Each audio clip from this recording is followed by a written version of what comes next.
তাই যেথায় মধুর মধুর বংশী বাজে, শ্রীদাম সুদামের মতো সখারা আছে, ললিতা বিশাখা আদি যত সখীগণ আছে, সেথায় হয় মধুর বৃন্দাবন। তাই একদিন শ্রীদামকে ডেকে বলছে, কৃষ্ণচন্দ্র বলছে, ওরে শ্রীদাম, না কি হয়েছে প্রভু? না এই ব্রজের এক গোপী, সে আমায় মনে মনে আশা করছে যে আমি অন্তত এক রাত্রি তার কুঞ্জে এক নিশি যাপন করি। তখন শ্রীদাম বলছে, সে কে প্রভু? না সে অন্য কেউ নয় শ্রীদাম, সে হলো বিরজা। কি বলছো প্রভু? না হ্যাঁ বিরজা। তবে শোনো শ্রীদাম, আমি যাব আজ নিশিতে ওই বিরজার কুঞ্জে, আর তুমি থাকবে ওই বিরজার কুঞ্জের দাঁড়ি হয়ে। এই কথা বলে শ্রীদামকে সঙ্গে নিয়ে চলছে বিরজার কুঞ্জে। আর বিরজার কুঞ্জে যখনই প্রবেশ করলেন,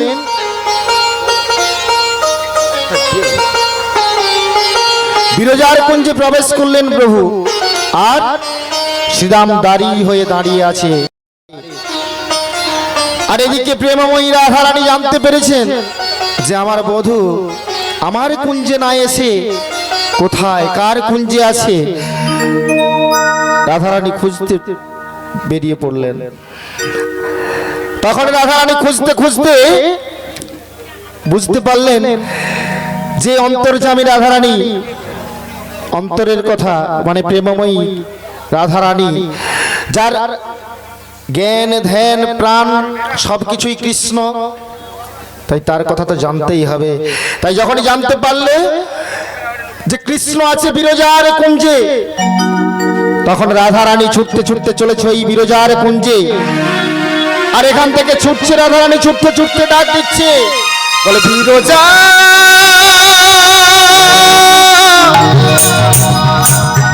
বিরজা।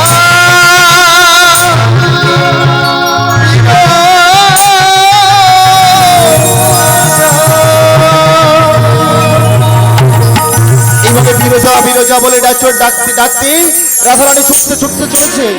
গিয়ে দেখে বিরজার কুঞ্জের সামনে দাঁড়িয়ে আছে শ্রীদাম। গিয়ে শ্রীদামকে বলছে, ওরে শ্রীদাম, আমায় দ্বার ছেড়ে দে, আমি ভেতরে প্রবেশ করব। আমায় দ্বার ছেড়ে দে, আমি ভিতরে গিয়ে প্রবেশ করব। শ্রীদাম বলছে, শোনো রাধারানী, আমার মধুর আদেশ ছাড়া আমি তোমায় দ্বার ছাড়তে পারি না।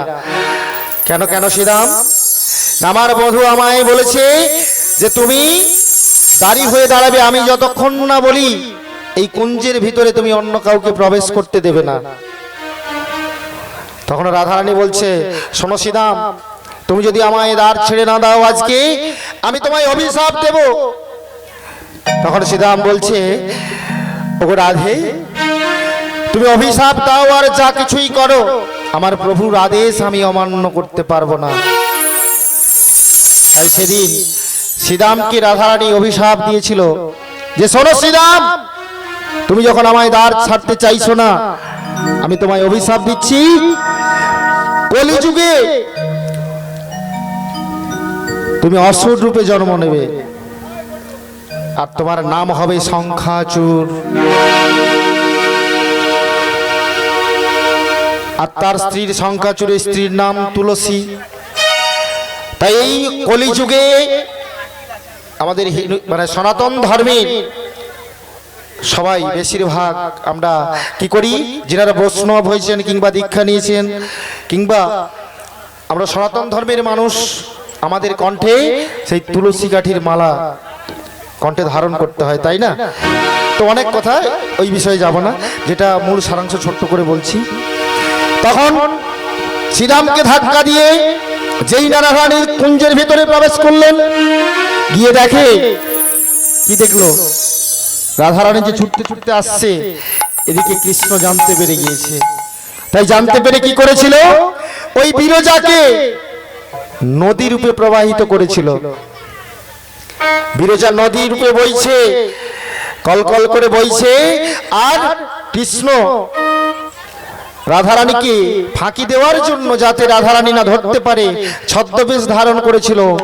কি ছদ্মবেশ? সাপের ছদ্মবেশ, সর্পের ছদ্মবেশ ধারণ করেছিল। আর সেই সর্পের ছদ্মবেশ ধারণ করে ওই বিরজা নদীর তীরে এক প্রান্তে শুয়েছিল। আর তখন রাধারানী জানতে পেরে ময়ূর রূপ ধারণ করে ওই সর্পের সর্বাঙ্গে 3টি ঠোক্কর মেরেছিলেন। আর যে থেকে 3টি বাঁক হয়ে যায়, আর সেই থেকে কৃষ্ণচন্দ্র ত্রিভঙ্গ মুরারি হয়ে দাঁড়ায়।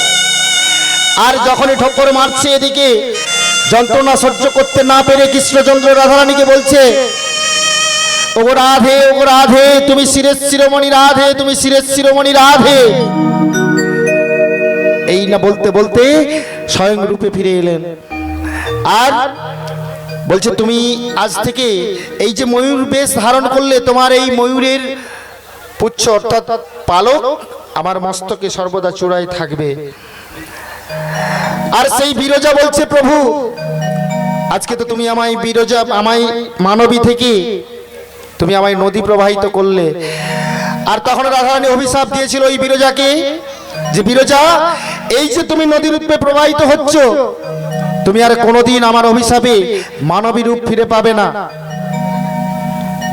তখন বিরজা প্রভুর কাছে বলছে, প্রভু আমার উপায় কি হবে?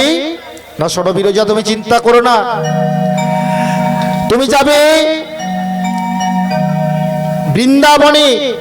বৃন্দাবনে তুমি যমুনা রূপে বইবে, আর বৃন্দাবনে আমি যত লীলা করব, সব লীলাই তোমার ওই যমুনার কিনারায় কিংবা যমুনার কাছাকাছি, যমুনার উপরে এসে সমস্ত লীলা আমি করব। আর তোমায় আমি কথা দিচ্ছি, ওই বৃন্দাবনে তোমায় আমি যুগল রূপ করাইব দর্শন। তাই সেই যুগল রূপ করাইবার দর্শন, মানে দর্শন করানোর জন্য শ্রীকৃষ্ণ কি করলেন? যোগমায়াকে স্মরণ করছে।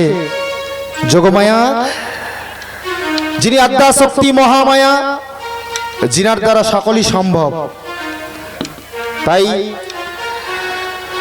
ওং বিলাসং নিলয়ং দেবী পূর্ণানন্দবর্তিং সতিং পূর্ণমাসী যোগমায়া নিত্য শক্তি নমঃ।